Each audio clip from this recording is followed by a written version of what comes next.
Shout out to him again too, man. Oh, right here, bro, because y'all don't understand, like, this dude is gonna come up too, because I love support. I just love the Colorado scene for real. When people are really trying to do shit, like really trying to get down, like he's really trying to do this. Like y'all gotta hit him up too. Y'all got businesses going on. Like he'll for sure put you on the podcast for sure. My dog, Transparent Podcast, the best podcast in Colorado Springs. It's my real mud brother. Like when I say we was really in the trenches together, we was really in the trenches together.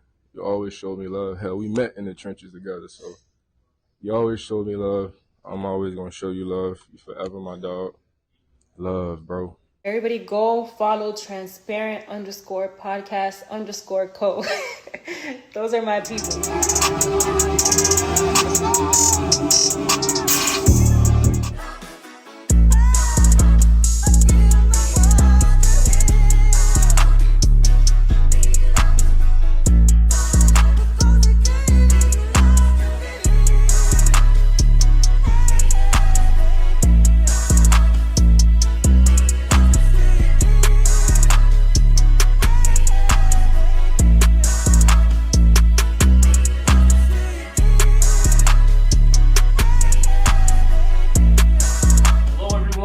Welcome to yet another episode of the Transparent Podcast. We have a very special guest with us today, legendary guest. If you could introduce yourself, just let everybody know your name and then where you're from. Well, my name is Steady, from Milwaukee, Wisconsin. Cool. Came out here to travel to be on this podcast, Transparent Podcast.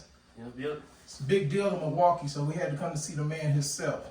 Yeah, so, hey, Steady, I appreciate you making a trip out here. I know if you ain't a Southwest frequent flyer, it could be a little crazy with the luggage and whatnot.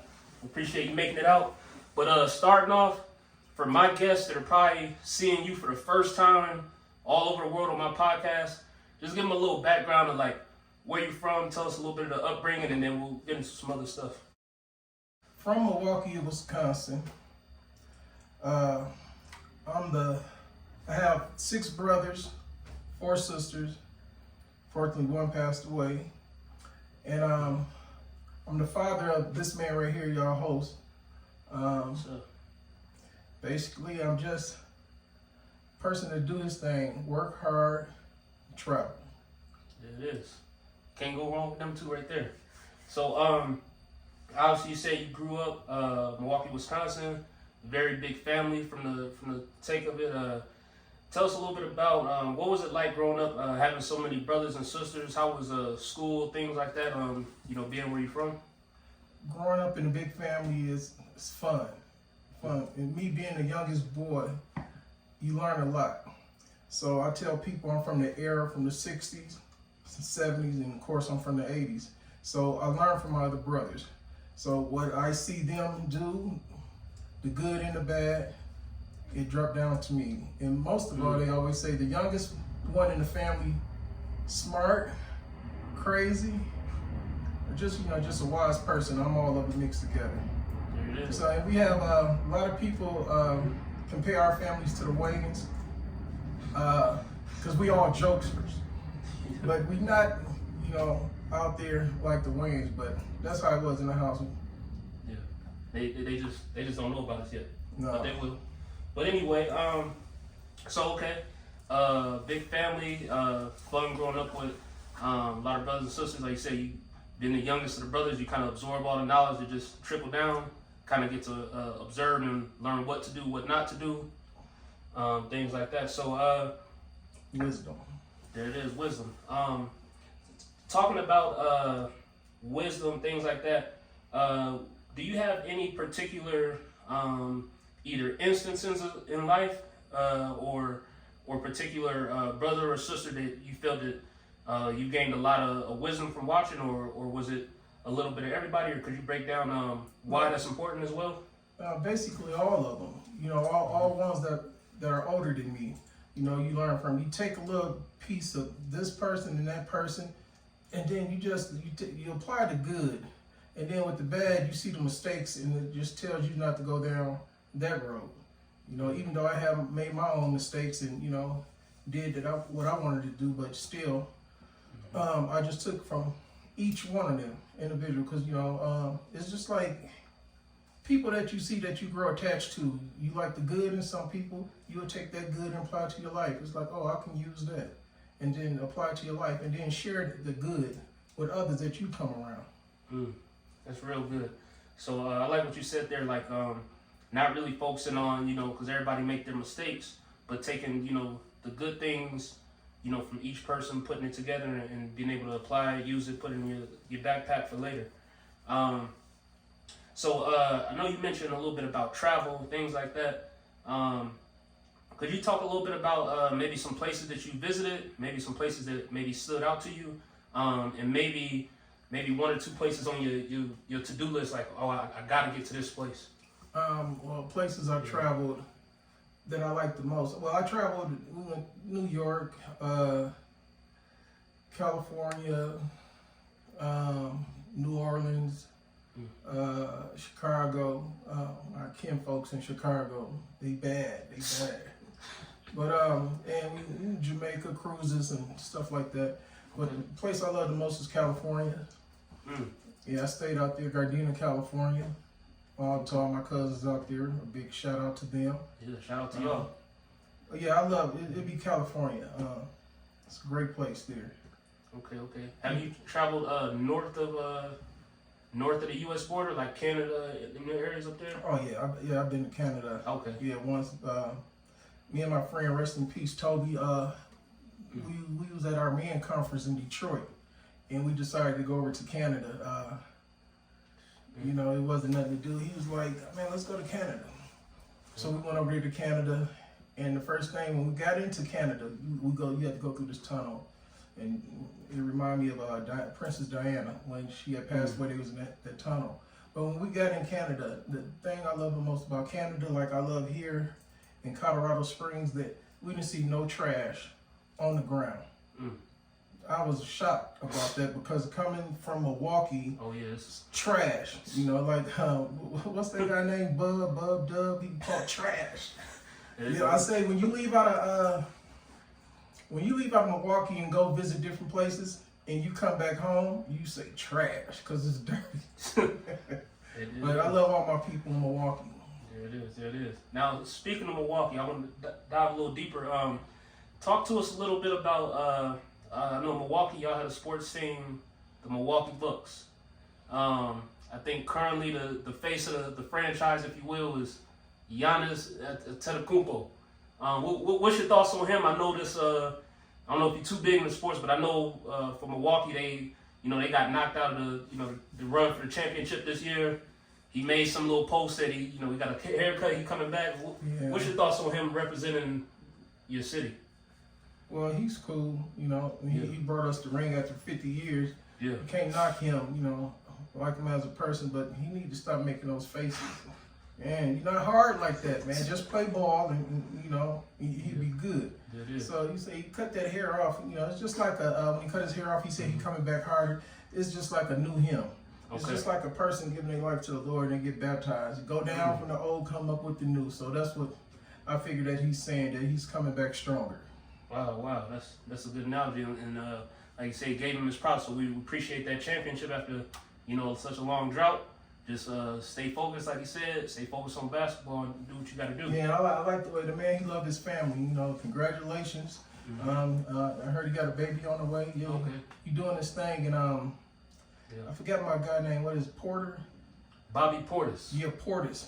I like him too. He remind me of a Dennis Rodman. The man got heart. That man he see everything. And physical. Physicality. Oh yeah, and then the guy that looked like what's his name? Milton. Oh, Middleton. Chris. Yeah, I like him too, man. You gotta get better, man. Yeah, Chris with a K. Yeah, I hope he get better, man. So I don't want them to get rid of him. And then and what's his name? Drew Holiday. Drew Holiday. Holiday, yeah, man. Yeah, he cool too. They need to keep him. He play good defense. Okay, so he got a solid base. Shout out to Milwaukee Bucks. I see you touched a little bit on a little bit with like analogy you use. I like it with like baptism, things like that. So for those who may not know, like your upbringing, were you brought up in like I don't know, like the church, if you will, if I'm using terms, or? Yeah, I was raised by my mother and father. And mother and father took all of us to church. Ever since I can remember. And since the station wagon, he had all of us packed in that station wagon.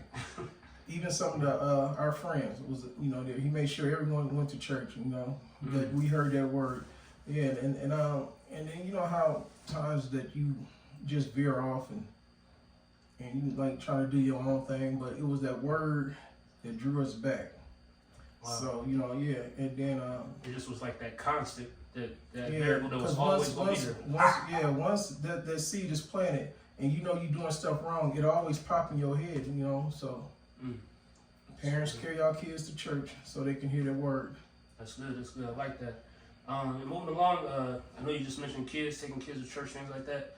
I want to touch on, have you experienced, I guess, anything when it comes to like blended families, as far as, different things that the person on the outside looking in may not realize, or what is it like to maybe be in maybe a blended family and having a big household as well, and getting everybody to know each other? Blended family is cool because it's what you bring into it. Just like like I was talking about earlier, you asked me about like what did I get from my siblings. And I said the good and the bad. And just growing up, my father he invited everybody in the house. So people that was living with us, I thought they was my brothers, coming up, Vincent and Roger, and it always been like that in our family. Wow. Just taking people in, making them feel loved, making them feel appreciated. Wow. Feel loved and appreciated, and it's like when me and your mother, when we had split, found someone else, and that's when my family became blended. My kids and her kids got married, came with family, and it's cool. It's all about respect and know your boundaries. Don't step over your boundary and respect one another. Wow, no, that's real good. And definitely I could attest to being able to kind of like have a blended family. It feels like it's like a seamless merge when, like you said, everybody's respecting each other, the love is there, and everybody's able to just not feel like an outcast or anything like that, because it just feel like everybody's part of the family, because it's the tone you set. So it's real good on that piece. I wanted to ask, do you have any advice to any parents out there that may either be in the process about to merge a family, have a blended family, or about to adopt, thinking about foster kids, things like that, or just tips for anybody out there who may be going in that situation? Yeah, if you finna get into that situation of blending the family, it's all about to the spouses, each spouse, learn the background and history of that person, that individual, and then that kind of give you an idea of how they was raised. Yeah. And so then, and it's just like you always take the good with the bad, filter things out, have that conversation, talking like what you believe, because some people go by how they was raised. That's how they parent, how they was raised. So if this person was raised different from you, you don't want to make it a problem. Yeah. So I think the parents should talk it out and take in consideration the other person's background, how they may have moved and things like that. Wow. Oh yeah, that's good. And just kind of moving along. So just to close out the year of 2023, we have about a little over 6 months or so left of this year. What are just some of your personal goals or professional goals or what have you for the rest of the year? And just give us some of your goals, and then also to close it out, just give us any last words of advice or anything that you want to say to the viewers out there. My goal is continue to walk with Christ. Because he's the one, he said, in all your ways acknowledge him and he'll direct your path.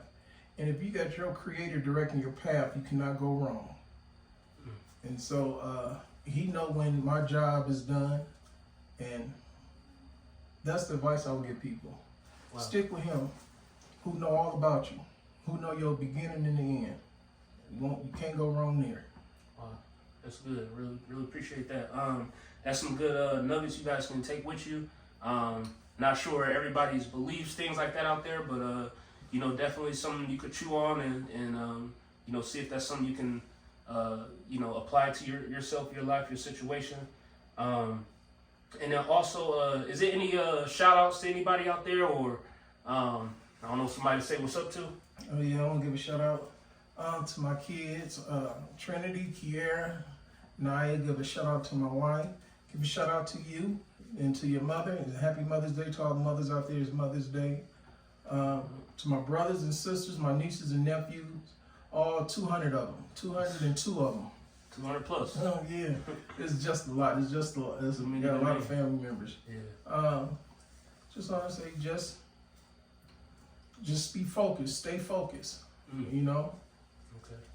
Whatever your goal is, whatever you're trying to achieve, just stay focused. There it is. Man, I really appreciate you coming out on this podcast and speaking with us today. And just a little bonus for those out there, the fighter Gervonta Tank Davis. Pops, he getting hip to what's going on. But the little you've seen him, I know you seen kind of what he did to Ryan Garcia, things like that. But what do you think of him going forward? You think he will be able to keep this up, or is it looking a little shaky? Oh no, my man, he's gonna keep it up, man. That man focused. That's what I was telling you. Keep your focus. You keep your focus. You can't go wrong. This is his time to shine. Let him shine. It is. Gotta make the most of it. Yeah. Until my people out there in Milwaukee, I love y'all. But let's keep our city clean. There it is. Keep it clean. All right. Well, I'm gonna give you the shake on camera. Oh. Appreciate you coming out and talking to the viewers today. 5,000. There it is. Hey, everyone, like, comment, subscribe. If it's anything he said that made you feel good, made you feel bad, triggered you, or something you could take with you, let us know in the comments below. And to all the viewers out there, we want to thank you for watching yet another episode of Transparent Podcast, and we will see you guys later. Peace.